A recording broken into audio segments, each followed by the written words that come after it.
Welcome back. ഇത് നട്ടുച്ചയ്ക്കുള്ള ഒരു view ആണ് കേട്ടോ.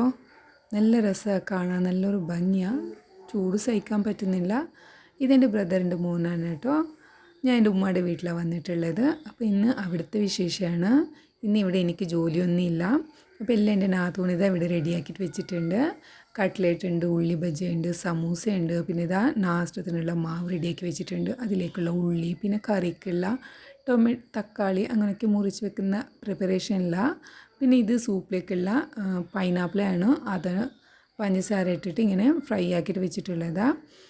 ഇപ്പോൾ ഇത് കോൺഫ്ലവറിൻ്റെ മിക്സ്ചറല്ല, ഇത് കസ്റ്റർഡാണ് കേട്ടോ. ലൈറ്റ് കസ്റ്റർഡിൻ്റെ പൊടി ഇട്ടിട്ട് ഒന്ന് മിക്സാക്കി വെച്ചിട്ടുള്ളതാണ്. ഇനിയിപ്പോൾ അതിലേക്ക് കുറച്ച് മിൽക്ക് മെയ്ഡ് ചേർക്കാം. എന്നിട്ട് അതും കൂടി ഒന്ന് ഇളക്കി കൊടുക്കുന്നുണ്ട്. എന്നിട്ട് ഇതിലേക്ക് ഫ്രഷ് ക്രീമും കൂടി ആഡ് ആക്കിയിട്ടുണ്ട്. അത് കാണിക്കാൻ വിട്ടുപോയിട്ടുള്ളതാണ്. എന്നിട്ട് ഇതിലേക്ക് പൈനാപ്പിൾ ഇട്ടിട്ടുണ്ട്, കുറച്ച് ക്യാരറ്റ്, പിന്നെ കുറച്ച് അണ്ടിപ്പരിപ്പ്. ഇതെല്ലാം ഇട്ടിട്ട് ഒന്ന് പഞ്ചസാരയിൽ ഒന്ന് ഫ്രൈ ആക്കിയിട്ട് എടുത്തതാണ്. അതും കൂടി ഇട്ടിട്ട് ഒന്ന് മിക്സ് ആക്കിയിട്ട് ഇനി ഫ്രീസറിൽ വെക്കാം നീര്.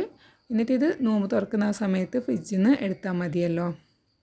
ഇങ്ങനെ നല്ലോണം ഇളക്കിയിട്ട് ഫ്രിഡ്ജിൽ വെച്ച് കൊടുക്കുന്നുണ്ട് ഞാൻ. അപ്പോൾ എൻ്റെ ചാനൽ നിങ്ങൾക്ക് ഇഷ്ടമാണെങ്കിൽ ഒന്ന് സബ്സ്ക്രൈബ് ആക്കുക, ലൈക്ക് ആക്കുക, ഷെയർ ആക്കുക. അങ്ങനെ ഇതാ ഞാൻ നോമ്പ് തുറക്കാൻ ഇവിടെ എല്ലാം റെഡിയാക്കി വെച്ചിട്ടുണ്ട്.